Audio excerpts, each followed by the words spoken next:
What's up, y'all? Welcome to the Sullivan Project podcast. I'm your host, Harold Sullivan. We ain't got no music today at the beginning intro. Working on some new stuff.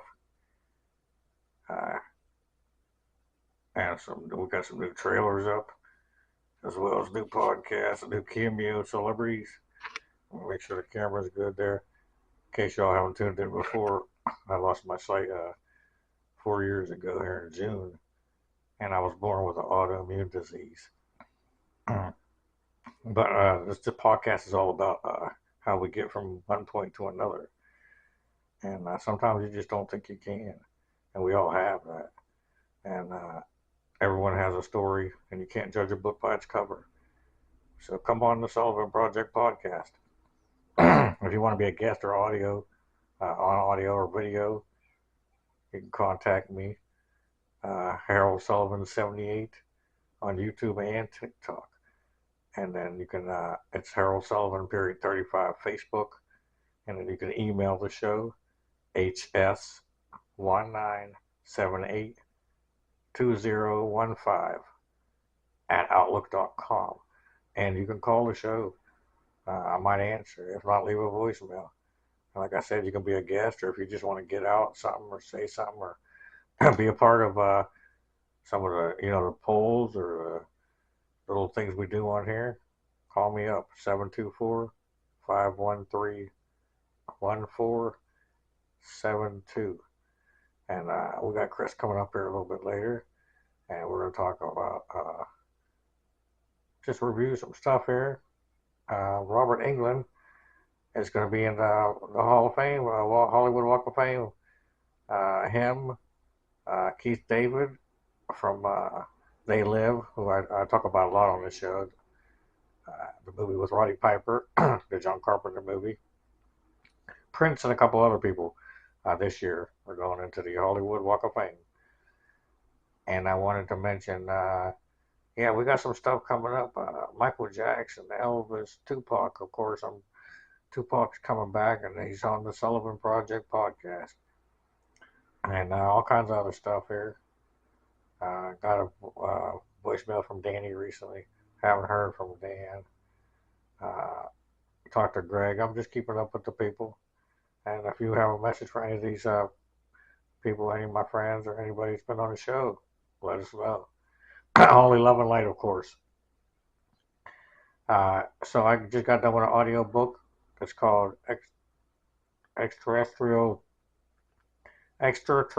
and the Catholic Religion, or Catholic Faith, something like that. And it's all about like how that would impact if ET showed up or whatever, how it would impact religion around the world. It's a little different than what I thought. It's more centered on just Catholic religion, kind of not all religions, which is what I was looking for as an audio. It's audio too, but you can get it in regular print. All these are on Audible, of course, is what I use now. I used to use Google. I have several hundred books on Google, and it's weird because what do? You can't share these things with anybody. You pay for them all; they're just stuck on there. And as far as I know, there's only one way with Google. You can share it, but the people you share your stuff would have access to order more through your credit card. Like, I don't want people to be able to just order books on my account. And I'm in pain. My right hip is just hurting no matter what. I've always been in severe pain my whole life, no matter what stuff I do, except for whenever I used to just get drunk and just go crazy. I mean, alcohol's the worst stuff, though. Because then you don't feel nothing, but you're really killing yourself, and you might kill someone else, and it's just not the way to be. Because if you want to live, live. And pain comes with life, But this book is good. I recommend it, and it does talk about how it would affect if aliens came, and how that would affect religion, and the rules of like Jesus and God and everything apply to aliens and everywhere, and Jesus dying and his sins. Would his sins? I don't want to give it away, but how would that affect the aliens because they're not from here? So it's a little different, but I do recommend it. It's extraterrestrials in the Catholic faith or Catholic religion, something like that. And then we're going to talk about Smallville season one. There's 10 seasons. That was my show before Supernatural. And then, of course, I had Quantum Leap and X Files. And Supernatural was another one of them 20 episodes or more per season, not short ones, not short seasons, and the 45-minute episodes or more. And it's like when I'm going back and I started episode one, I went through the first season again. So I'm going to give you all the whole review in one episode instead of doing half and a half. I'm not going to talk about each episode like I used to. But I'm going to give it probably 7.5, close to 8, and 8 is my high, out of 10 for everything pretty much. And I had forgotten how weird it was, the first season, all of Smallville, but the first season is not as much as about the superhero stuff. So later on, there's more, but if you think about it, it's all Superman or the superhero. It is not. It's more weird, like eerie Indiana X-Files type, because there's all this weird paranormal, well, I guess paranormal, sci-fi, crazy stuff that happens in this town, all because of meteors that fell when Clark, aka Superman, Superboy, his ship fell from Krypton, and people get abilities. Lex loses his hair when he's a child, and this whole town is just weird and crazy. And the dude from Dukes of Hazzard plays the mother or the father, and Annette O'Toole from It, and she was actually in Superman 3, playing Lana Lang, plays the mother now, Martha Kent. And Tom Welling, of course, Kristen Crook is in it, Allison Mack, and they brought Pete Ross in there, which is nice. He was in the comics. So Clark has a buddy, and he knows his secret later on. Spoiler, he tells him. And then Lex's dad, and every other episode, somebody's either getting hurt really bad. Clark saves like somebody every episode, pretty much, but yet nobody can figure out that he's. It's like the Superman movies. This dude's always not getting hurt, but nobody figures out something's wrong with him. And then when they do, of course, something happens to them, or it's easily explained. But it's good. I recommend it, but it's just not all superhero. I don't think it's. And he doesn't even fly for a while. Spoiler. He discovers his X-ray vision a few episodes in. He does wake up above his bed though, like floating, but he's afraid of flights or of heights. He doesn't fly yet, so he's still discovering. He's a teenager. He's still discovering his abilities when the show picks up. So it's a good show, though, Smallville. And it went on for 10 years. And then later on, of course, they start bringing in other superhero cameos, but their own versions. And most of them are because of meteors to give people powers. Or there's episodes in there where people are getting tattoos made with ink from the meteors and it gives them abilities. Or they put the fuel in the car made from meteor. These meteors do a lot. Different color meteors do things. There was a red meteor that made Clark lose his niceness, and he just went out and did whatever he wanted to do. It's almost like Clark getting drunk, I guess. So it affected him sometime, but most of the time that's the only way that they can get an advantage, or the bad guys can be equal, is because they have meteors in them or around them. But other than that, Clark is just pretty much unstoppable. He's just a good guy because of his earthly parents, and so he hasn't even he knows where the ship is, but he hasn't even opened it or talked to Jor-El or anything yet. So, and then I want to talk about Kevin Smith a little bit. Also, I just finally got to check out the Jane Silent Bob reboot from 2019. It's just called Jane Silent Bob, so it's confusing, or Jane Silent Bob Strikes Back, I should say. But it's good. I was cracking up, even though being blind, I'm listening to it. And Kevin Smith, he's just a great writer, very good writer. All his stuff. Chasing Amy is probably my favorite, and it's one of his most serious. I never got to check out Dogma yet, though, and I can't find it for free. But that's maybe one of the only ones that I haven't checked out of Kevin Smith. Everything from Red State to that one, and Red State is one where these teens are captured by this older woman, and then John Goodman is in there. There's a cult, and it's way different. It's not a stoner or a funny movie or whatever. I don't know. There's no Ben Affleck in it, but The reboot is funny because it's basically the same movie, same characters and people. They just rewrote it a little different, and had the story a little different. And it actually has Kevin Smith's daughter. Kevin Smith that plays Silent Bob, in case you all don't know. Uh, his daughter plays Jay's daughter in this, spoiler. But and I could tell as soon as I heard her, I was like, that has to be her. And her name in this movie is Millennia Falcon, like the Millennium Falcon. It's funny. I'm just cracking up because these guys, they don't get old. It's like Cheech and Chong or the Friday Crew. You know, if you get Chris Tucker back, but even Mike Epps was good too. But still, yeah, this movie's good, and I recommend it. And it's right up there with all of the other Kevin Smiths. I'd probably give it a 7.5 or 8. I haven't laughed, uh, not much in a minute. Being with those sites, it's hard to laugh unless I hear something funny. I don't see something funny. You know what I mean? I don't see funny humorous stuff anymore. But it's a good movie, and I don't want to tell you how they twist things around. Uh, see, I don't want to give you any spoilers, yeah, because I was about to spoil something. And then also I want to talk about there's a documentary about chasing Amy, which I said I didn't, and it's a good movie. And chasing Amy is basically about a lesbian and a man falls in love with her, and it just makes it complicated. And but it's a good story. And Jay and Silent Bob show up in it, but it's not humorous. But there's a documentary and a guy who's made, I believe he's a male or female. I'm not sure how he identifies, but it talks about how that movie has affected people of all genders, and I didn't realize that because I just thought it was a good movie and didn't pick up all the other things. You know what I mean? I'm not against things, and I don't think of things like other people. So I was just cool with it, and thought it was emotional, and I got the story. You know what I mean? But it really impacted people of all different communities, and let people know they can make movies and they can be different and all that, and that's awesome. That Kevin Smith could do all that. Great writer. He had friends that were of different. Uh, I don't know the words. But he wasn't a lesbian himself, of course, but he had friends that were. So he tried to write things as true to real life as he could. So to make a good movie and not just make fun of stuff, and that's what's good about it. Oh man, to that, right? So, but I love y'all and love the choices, so is the hate rate. We'll be back soon. Chris is coming up here, and 350 something subscribers, 360 something now on YouTube.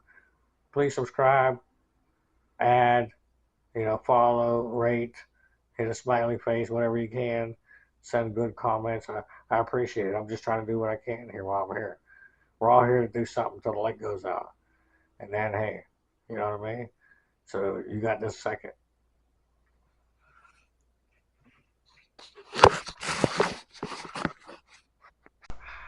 And it has that, though. Then there's lots of times where, you're okay. But I'd rather have the smooth sailing.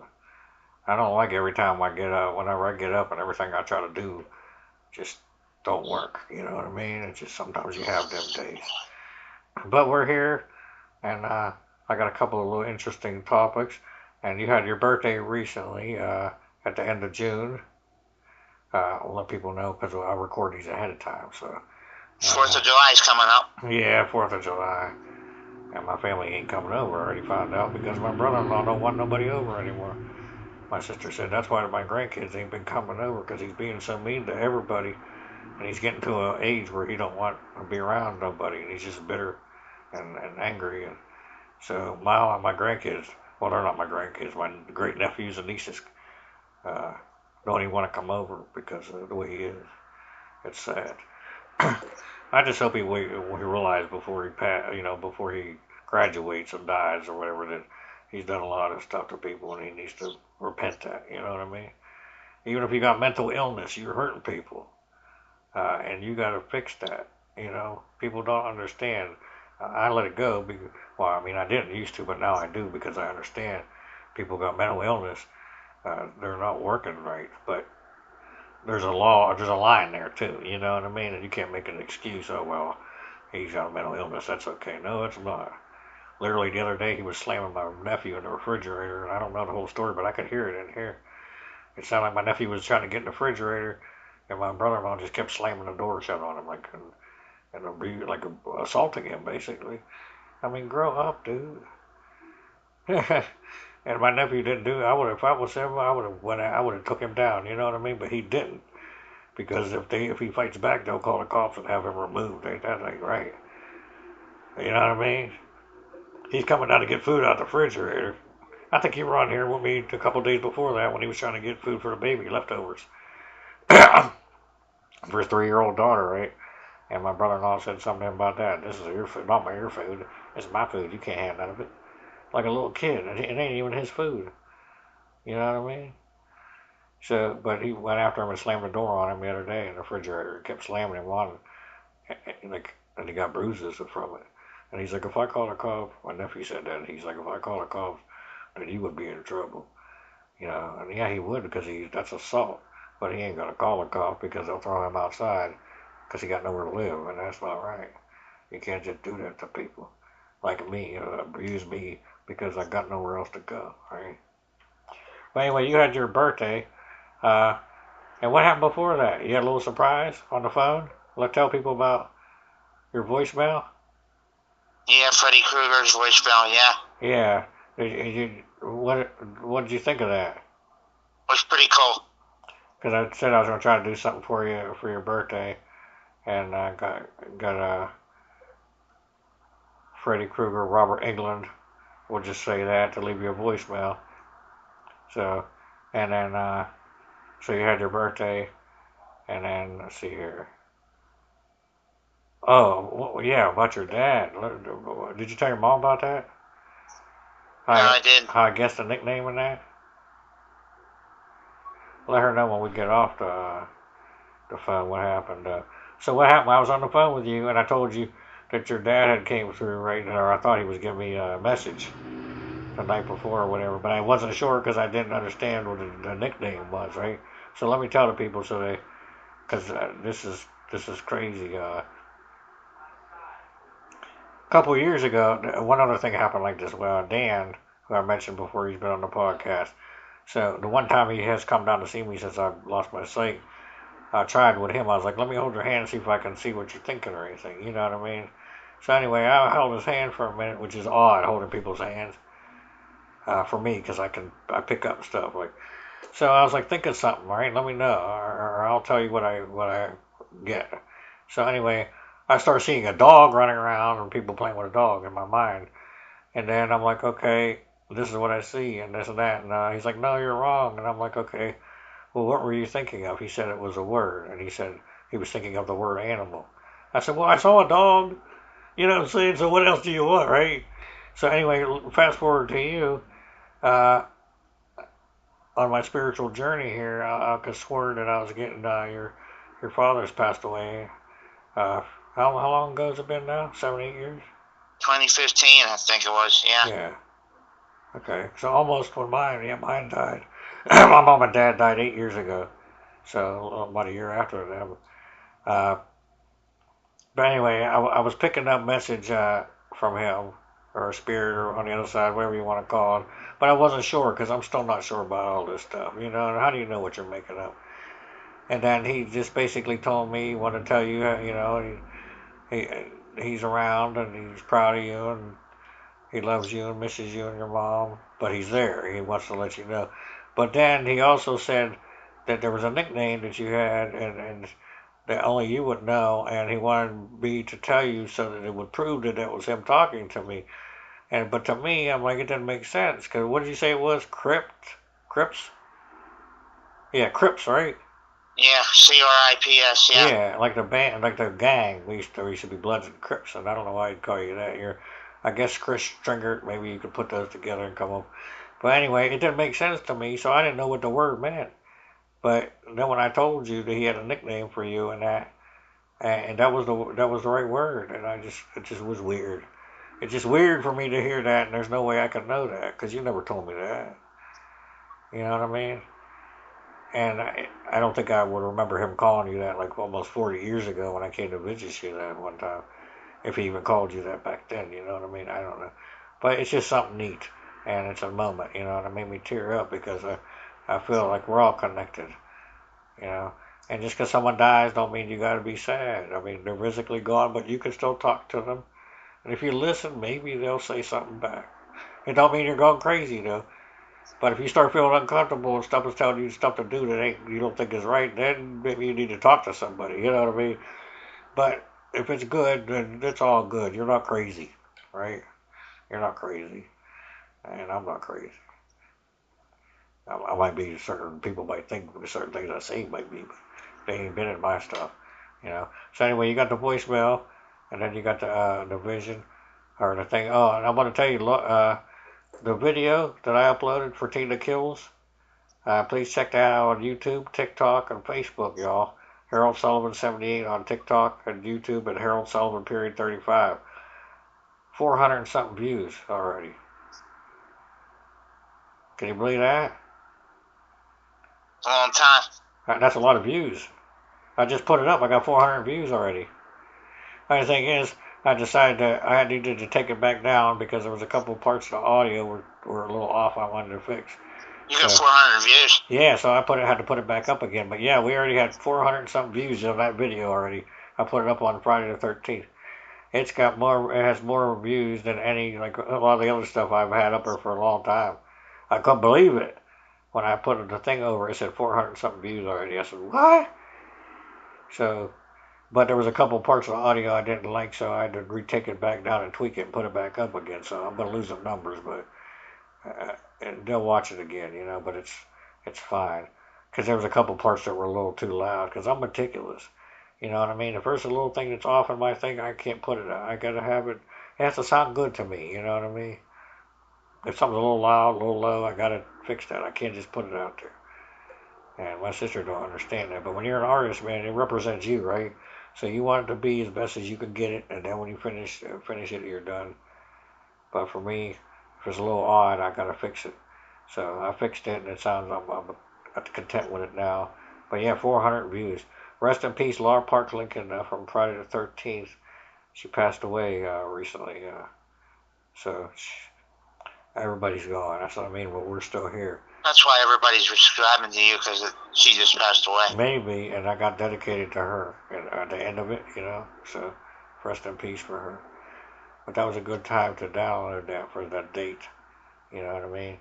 And it's only about less than a minute, but it's pretty good, and it has Stephen Williams in it and Laura Park Lincoln, and there you go. So, so I just got a couple little odd thingies here that I thought of. Let's see what I'm doing. Homages. How about let's do homages here? Can you think of you know what homage is? Like something that uh, like something that's like a nod or like a reminder of another movie. You know what I mean? Like how let's see here. For instance, which one was it? The first Elm Street where Nancy was watching TV and Evil Dead was on it. Was that the first one? Yeah. Yeah. So that's what I'm thinking of, like that. Because there's a lot of them in horror movies, especially. There's other movies too. So besides that, let's see here. I got that one. Can you think of any other ones? Any in the horror that we watch, like Halloween, Friday the 13th, There's some of them in there. Not Jason. How about it from Part Four? The dog from A Nightmare on Elm Street Part Four. Kincaid's dog is named Jason, right? Yeah. So there's another homage. Uh, there's homages in there. The little girl called Nancy in Part Six, which they actually said she's named Nancy after the director's wife, Nancy Loomis. I think not Nancy from Elm Street.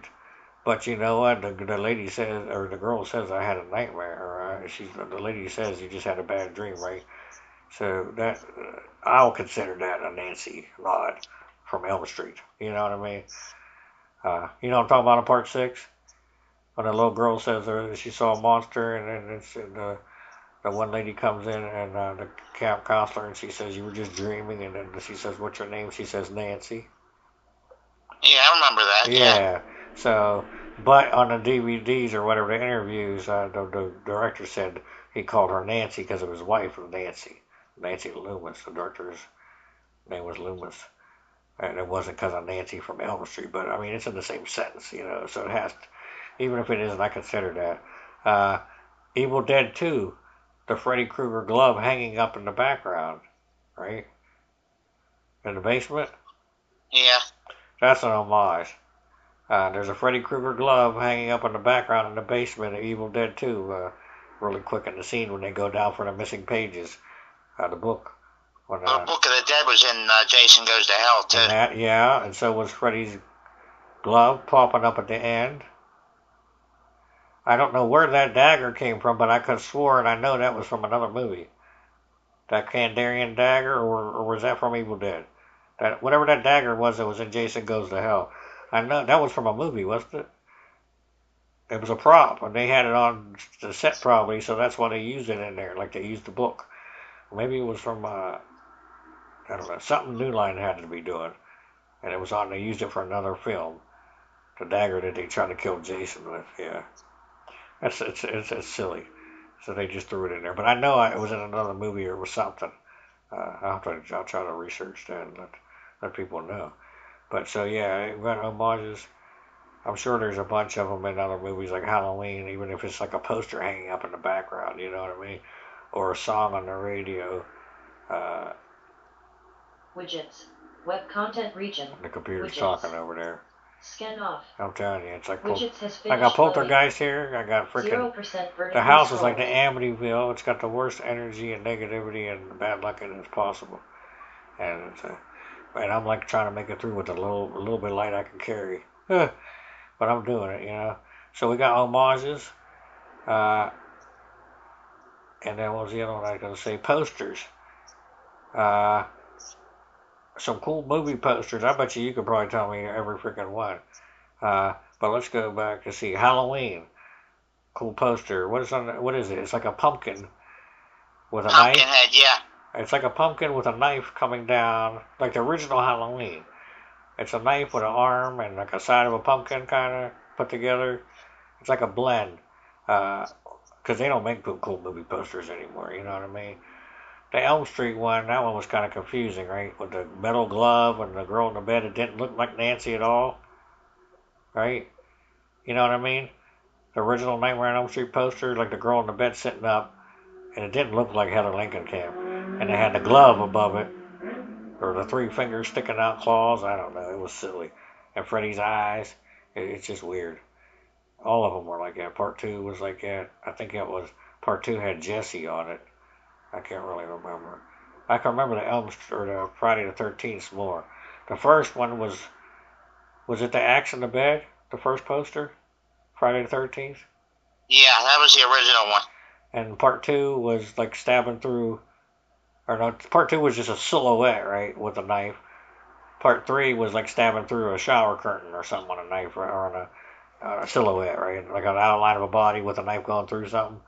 And then part four was a mask turned sideways for the final chapter with a knife sticking through the eye hole, right? I got a good memory for the posters. And what was part five? Part five was the imposter Jason, and that was just like the guy standing sideways with the machete, and then they had like the white mask in the background, right? Something like that. Yeah, that was Roy in part 5, yeah. And that was the poster. And then part 6 was that was just like, what was that? Jason's mask, and then his tombstone below it. Jason Lives. Yeah. Okay. 7. Part 7 was the dagger going down Tina's face, the mask, and the dagger going down. Yeah, I like that. That was one of my favorites because remember that was in the newspaper, and we used to cut out back when the movies came out. We used to cut out the little articles and save them from the box, like the Showtime, because you could get the little posters or the little articles, and that was cool. They don't. They probably don't do that nowadays. You don't go in the theater to find out what time the movie's playing and get a little article and a poster, you know. And then part 7, I don't even remember what the hell. What was part 7? Oh, that was Tina. Part 8 was Jason Goes to Hell. They banned the first poster, right, with him cutting through New York. And they changed it just because it was I Heart New York when Jason stabbing through it, and they changed it. I don't remember what the second one was. Just a hockey mask, I think. And then part 9 was Jason Goes to Hell with like a metal mask with like some serpents or something crawling through it, snakes. It was a creature going through the mask. Yeah, weird. I don't know what the hell that was either. You know what I mean? Jesus. Texas Chainsaw, I don't really remember the posters too much. What was on those? But those other ones were cool. Superman the movie poster was pretty cool. I don't know if you remember that one. And then there was a Hulk movie poster I liked, where the newer Hulk came out with. Shit, I can't remember his name. Anyway, there was a poster where it was like him changing into the Hulk, but the Hulk was behind him, almost like I don't know what you'd call it. Not his shadow, but like you would see the guy in the front, and then behind him was the Hulk. And then there was a Spider-Man one where his shadow was Spider-Man. So like there was Peter Parker with his backpack, but then when you look at the wall, he's like Spider-Man climbing the wall like his shadow. So these are pretty cool trailer or movie posters. I thought people might. And then the old posters like the James Bond ones. You know what I mean? I think Psycho had a cool poster too. Do you remember what was on Psycho? The original, or was it just the word Psycho? I can't remember. Evil Dead had a cool one too, right? Because it was like, wasn't it Evil Dead and like the lady reaching up was on the ground or something? I think one of those monsters or deadites reaching up. I got one more thing here though, and then we're gonna sign off here and try to rest here because we're both getting old. You're 49 now, right? Yep. And I'm gonna be 47. My God. Computer, what are my stickies? I found 27 notes. Covers upload 11 call 1. Spider-Man Star Wars Trilogy ET book. I'm going over. Drive-ins posters Omar's Freddy Vision Noir. Computer, what is my sticky number 3? Your third sticky note is Drive-ins posters Omar's Freddy Vision Noir. Drive-in theaters now. When's the last time you went? Do they even have those anymore? I think they do. I don't even know if they have them anymore. There's like one in each state. But I want to talk about that real quick because there's people that don't know what drive-ins were, right? But basically, it was a big screen, right, where you could pay to have cars, like so many cars could go sit, take your family, and you would pay, and you could watch like a reduced price because you were outside, and there was a big screen, and you could get more people, and it was cheaper, right? And you got you had your concession stands too, right, where you could get all your goodies, and then you just got to chill out in the car. And it didn't matter what weather it was, right? I mean, I don't think they ran them really in the summer, in the winter time though, when it was like snowing. But you could do rain. I think you could do the drive-in. But yeah, there was like giant theater. I wish they would do that. That's what's wrong with the world. Like people are all in the house. They don't do nothing no more. It's all on the phone. They don't know what it's like to get in the car and go to a drive-in movie as a family. You know what I mean? Yeah. We used to go sit out and look at out the back of the car, the Volkswagen or whatever. What's it called? Station wagon, the long car. My mom had one, and the kids, we would get in the back. Well, I was the kid. I was the younger of my 2 older sisters. But I would lay back there and relax and just look out the window and watch the movie on the screen, the big screen. So, do you remember anything you saw on one of them? Because I can't. I was too young. On a drive-in, do you remember? Because that was so long ago. Do you remember any movie you saw on a drive-in? I saw Halloween H2O at the drive-in once. Oh, yeah? So they still had drive-ins even though in 1998? Okay. Yep. I remember seeing it there. Well, that would be cool. That would add a thing to it because you're outside, you know what I mean? And the boogeyman might come up and tap on the window. See, that adds a little bit of an excitement, right? Going to the... I mean, it's scary in the theater, too, but there's people and all that. But when you're outside, yeah, that adds a little bit of a feeling to it, right? Watch the movie outside in the elements. The boogeyman. Oh, okay. Jesus. Damn. That's a motorcycle. So I know, I heard it. I hear death when I hear that. You know what I mean? It's probably one of them little tiny ones, too, and they're on the sidewalk going down. There's laws against that. They don't care. All I hear is death. That person wants to kill themselves, or they're going to get injured or injure someone else. I hope not, but there's no reason to go that fast. I mean, what are you trying to get to? Notification from HP recommends. Jesus. Registry issues are slowing your system down. I don't care. Unresolved registry My computer's telling me to unresolve. I need to instability. delete stuff to... Resolve the issues with iCloud be System quiet. Mechanic. An HP But experienced anyway, partner. yeah. What is the guy? What is he in a rush One for? of You one know what I window. mean? It's not the destination; it's the journey. So if you skip everything to the point where you want to get, then you miss the whole thing. You know what I mean? But anyway, yeah. What about the last theater movie you saw in the theater? Do you remember that?